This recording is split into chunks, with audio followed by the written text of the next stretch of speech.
اور سنو میرے حبیب پاک صلی اللہ علیہ وسلم نے کتنی پابندی فرمائی. کوئی مولوی ہو، کوئی پیر ہو، کوئی فقیر ہو، کوئی درویش ہو، کوئی دربار کا سجادہ ہو، کوئی کسی جگہ بیٹھنے والا ہو، کسی کو بھی عورت کے ساتھ تنہا رہنے کی اجازت، سارے بولیے اجازت، کسی کو بھی عورت کے ساتھ تنہا رہنے کی اجازت بالکل نہیں ہے، قطعاً نہیں ہے. میرے نبی کریم صلی اللہ علیہ وسلم نے فرمایا جہاں مرد اور عورت اکٹھے ہوں گے تیسرا شیطان ہوگا.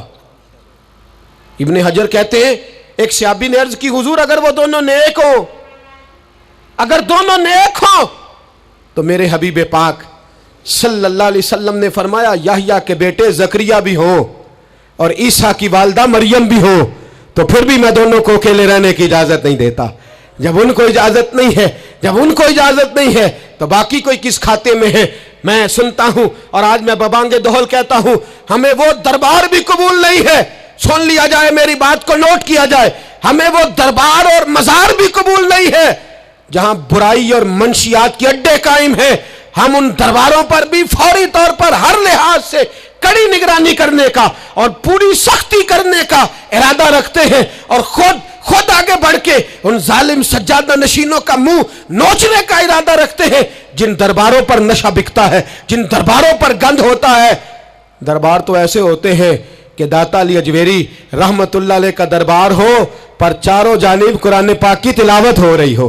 جمعہ اتنا بڑا ہوتا ہو کہ لاہور میں اتنا بڑا جمعہ ہی اور کوئی نہ ہو، درس حدیث ہوتا ہو، درس نظامی کا مدرسہ قائم ہو اور عورتوں کا جانا الگ ہو، مردوں کا جانا الگ ہو، پوری شریعت کی پابندی ہو، پھر کسی دربار پر جانے کی اجازت ہے پر نہ کوئی کسی جگہ بھی کسی بھی لحاظ سے کبھی نہ جائے. میرے عزیزو، منشیات کے خلاف جہاد، بے حیائی، عریانی، فحاشی، ملت کا جوان اب اپنی نظر کو چھپانا سیکھ جائے. اور میرے دوست دیکھنا بیٹیوں کو خطرہ کس سے ہے؟ یہاں ہندو بھی کوئی نہیں، سکھ بھی کوئی نہیں، آریہ بھی کوئی نہیں، بدھ مت بھی کوئی نہیں، یہاں عیسائی بھی اقلیت میں، یہاں یہودی بھی کوئی نہیں، لیکن پھر بھی بیٹیوں کی اگر شرم و حیا محفوظ نہ ہو. یہ حدیث سنانے لگا ہوں، حدیث ہے، حدیث رسول ہے. جوان خاص کر کے ذرا میری بات پہ توجہ کریں اور بزرگ خاص کر توجہ کریں جنہوں نے تربیت کرنی ہے. سنیں، حضور کی بارگاہ میں ایک نوجوان آیا ہے، یہ سنگ میل ہے حدیث، اس کو یاد رکھنا. عرض کی حضور میں سارے گناہ چھوڑ سکتا ہوں، زنا نہیں چھوڑتا. حضور مجھے زنا کی اجازت ہونی چاہیے. میرے حبیب نے تھپکی دی، بٹھا لیا. میں کہتا ہوں حضور نے گناہگاروں کو معاشرے سے کاٹا نہیں، ان کی تربیت فرمائی ہے، ان کی تربیت فرمائی ہے، ان کو قریب فرمایا. میرے حبیب کریم صلی اللہ علیہ وسلم نے فرمایا ادھر آ بیٹھ جا. بیٹھ گئے. حضور نے فرمایا تو پسند کرتا ہے تیری ماں کے ساتھ کوئی بدکاری کرے؟ حضور نہیں. فرمایا تو پسند کرتا ہے تیری بیٹی کے ساتھ کوئی بدکاری کرے؟ یا رسول اللہ میں آنکھیں نکال دوں گا. حضور نے فرمایا تو پسند کرتا ہے تیری بہن کے ساتھ؟ حضور میں کاٹ ڈالوں گا وہ ہاتھ جو میری بہن کی طرف اٹھیں گے. فرمایا تو پسند کرتا ہے کہ تیری خالہ پھپھی ممانی کی طرف کوئی ایسی حرکت کرے؟ حضور میں کاٹ کے رکھ دوں گا ان لوگوں کو جو بات بھی کریں گے. میرے حبیب نے فرمایا اچھا جس کے ساتھ تو بدکاری کی اجازت مانگ رہا ہے وہ کسی کی ماں نہیں لگتی، وہ کسی کی بہن نہیں لگتی، وہ کسی کی بیٹی نہیں ہوگی؟ یاد رکھیں ملا جلال الدین رومی 1، امام غزالی 2، اعلیٰ حضرت فاضل بریلوی 3. بزرگ متفقہ طور پر لکھتے ہیں، فرماتے ہیں جو گند کے ساتھ دوسرے گھر میں تاڑتا ہے وہ اپنے گھر کی خیر منا لے. جو گندی نظر دوسروں پہ رکھتا ہے وہ اپنے گھر کی خیر منا لے. اس لیے کہ جو جرم وہ کسی کے کھاتے میں ڈالے گا وہ سزا بن کے اس کے گھر کی طرف لوٹا دیا جائے گا. جو بدکاری وہ کسی کے کھاتے میں ڈالے گا وہ سزا بن کے اللہ اس کے گھر کی طرف لوٹا دے گا. اگر اپنے گھر کو پاک رکھنا چاہتے ہو تو دوسروں کی طرف پاک نظر رکھنی شروع کر دو. اگر چاہتے ہو کہ تیرا گھر بے عجیب معاملہ ہے نا، بیٹے کو تو پسند کی شادی کی اجازت ہے تو بیٹی کو اجازت کیوں نہیں؟ اگر تیرا بیٹا پسند کی شادی کرے گا تو یاد رکھنا پھر جب کسی کی بیٹی یہ لفظ بولتی ہے پھر عزتوں کے جنازے نکلتے ہیں، پھر عریانی فحاشی کا جو ہے وہ کلک لگتا ہے ماتھے پر. پھر یاد رکھنا چاروں جانب سے رسوائیاں تیرا نصیبہ ہوتی ہیں.